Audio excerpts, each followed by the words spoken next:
நீங்க யார ரொம்ப நேசிக்கிறீங்களோ அவங்களே உங்களை அவமானப்படுத்துற மாதிரி சூழ்நிலை வரும். மனம் உடைஞ்சிரும். நம்ம இவ்வளவு நேசிச்சமே, இவ்வளவு அன்பு காட்டினமே, இந்த மாதிரி துரோகம் பண்ணி நம்மளை கேவலப்படுத்திட்டாங்களே. ஆண்டவர்ட்ட போன அவர் என்ன சொல்லுவார்? மகனே, மகளே, மனுஷனுடைய அன்பெல்லாம் மாறிடும், ஏன் அன்புதான் நிலையானது. என்ன பிடிச்சுக்க, அதெல்லாம் நேசிக்காத, என்ன பிடித்துக்கொள்.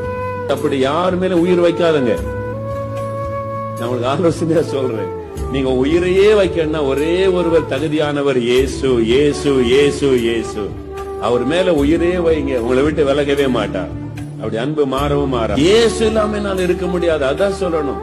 இயேசோடு ஐக்கியம் வச்சு பாருங்க, அவரை விட்டு உங்களால விலகவே முடியாது.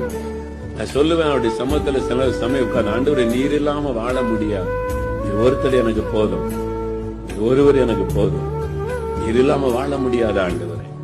அவர் இல்லாம தாங்க வாழ முடியாது. வேற யார் இல்லாமல் இந்த உலகத்துல வாழ முடியும்? ஆமென். இயேசு இல்லாம தான் வாழ முடியாது. நமக்கு நல்ல தகப்பன், அவர் சிக்ஷிக்கிற தகப்பன். அவர் சிக்ஷையில ஒரு ஆசீர்வாதம் இருக்கிறது, அவர் தண்டிக்கும் பொழுது அதில் ஆசீர்வாதம் இருக்கிறது. சோர்ந்து போகாதிருங்க. ஆண்டவர் சிக்ஷிக்கும் போது சோர்ந்து போகாதிருங்க.